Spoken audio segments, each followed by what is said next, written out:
I'd like to talk about behavioral problems. I could and should do a video or a DVD just on behavioral problems. With that said, there's simply not enough time to go into a lot of detail in this DVD, but I am going to touch on the more common problems and offer some advice for correcting these problems. I will talk about jumping up, barking, digging, chewing, dominance issues, stealing food off the counter and out of the garbage, getting on the furniture, and submissive urination. Not too many things will get a dog in trouble as often as jumping up on people, especially when the person that's being jumped on either has good clothes on or the person doesn't like dogs. This is not a difficult thing to stop a dog from doing. There are several ways to do it. Old school training would be to step on the dog's back feet as he jumped up. I never liked this method because I know too many dogs who have had their toes injured by being stepped on too hard by the handler when he got mad. My preference for stopping a dog to jump was dealing with it with a nick button on an electric collar. All you have to do is say off in a normal tone of voice as you push the nick button every time the dog's feet touch you. If you choose to use this method, I highly recommend that you look at the section of this DVD that shows the basics of electric collar work. The beauty of the collar is that the handler can stop the dogs from jumping on everyone, not just themselves. My old preferred method before nick buttons were on electric collars was to pinch the dog's front toes until he screamed every time he jumped up on you. As you pinch the toes, you also sound happy to see him, because in reality, the dog jumps up most of the time because he's happy to see you. Pinching the toes is okay if the handler was big enough to deal with the dog, but smaller handlers had problems with larger dogs. And then you always had the problem of what to do with guests and strangers. They didn't want to pinch the dog's toes, especially if they were worried about getting bit. A knee in the chest is also a method that old school trainers use, one I'm not really that fond of. It's simply too easy for the dog to get hurt, either from the knee or if the dog is flipped over backwards and hurts himself there. A long line attached to a prong collar being handled by a second handler can also work, but this needs to be set up ahead of time and requires two trainers with reasonably good timing. Obsessive barking is a common behavioral problem and a very simple one to fix. All you need to do is get a no-bark collar. It'll stop it on day one. The collars that I like are the Tritronics collars. Now, as years pass, others may come into play that I like. There's a lot of bark collars on the market that, in my opinion, are not worth a plug nickel. When you need a collar, going to a very cheap collar could be just a waste of money. These Tritronic bark collars work really well. We use them here in our kennel. The important thing about a bark collar is you can't leave it on 24 hours a day. It needs to be snug, up under the dog's jaw, but it can't be on 24 hours a day or the electrodes will wear sores in the dog's neck. So if your problem is while you're at work, put the collar on when you're at work. If the collar is at night, put it on at night, but take it off in the morning. Oh, good.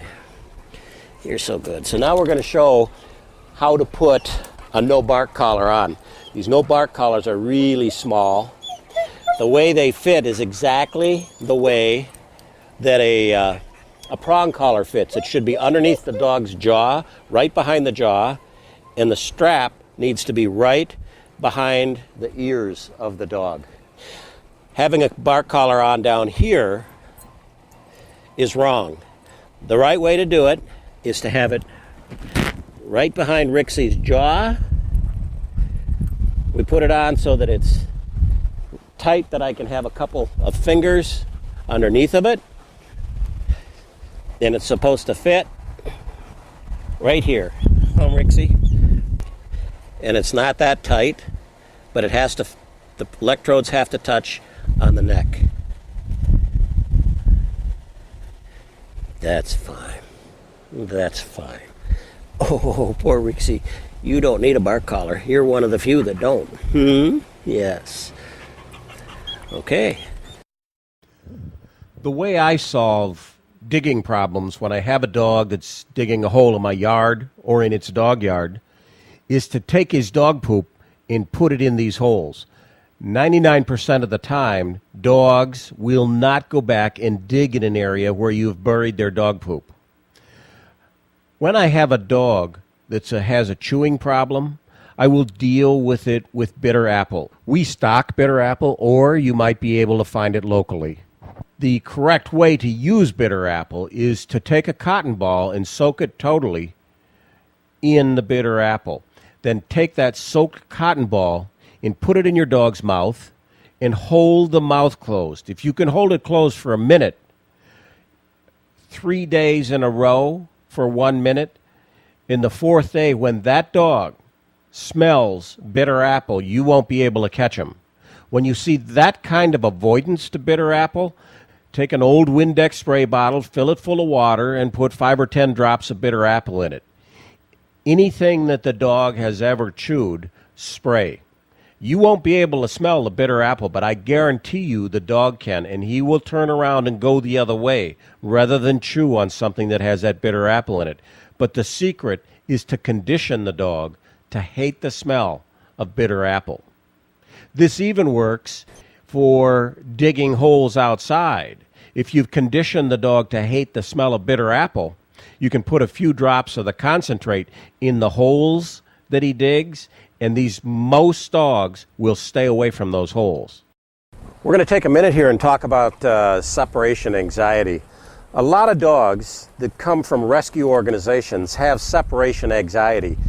I'm not sure why. I think maybe it's because these dogs had learned to live with a family and then were given up once, so they were taken someplace and left. When the new family gets them, these dogs have some real issues about being left alone. A lot of the times when people get these rescue dogs, they start out with a real cheap dog crate. And the dogs learn, they get nervous when they leave, and they learn to break out of these cheap dog crates. Once they have success with breaking out of a dog crate, then people stop using the dog crates. They figure out, okay, well, we'll just let him be loose in one room in the house. Well, the next step for that dog is to start to try and break out of the house. When you have a dog that has these kinds of problems, you need to figure out how to deal with it and figure out right away. The first step, I think, is some serious obedience training, a training that we're doing in this tape. With that said, if you have a dog that has separation anxiety and he's learned how to break out of these cheaper plastic crates, you need to get a metal crate.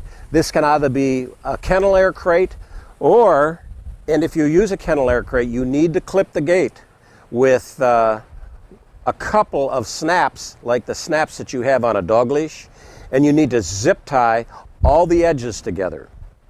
Very occasionally, you'll get a dog that's so crazy that he'll even figure a way out of that. Normally, they're breaking their teeth at this point, but you may be forced to buy one of the aluminum dog crates that are custom-made crates. They're very expensive. We sell them. If you buy a crate like that, it's the only crate you're ever going to buy for that dog for the rest of his life.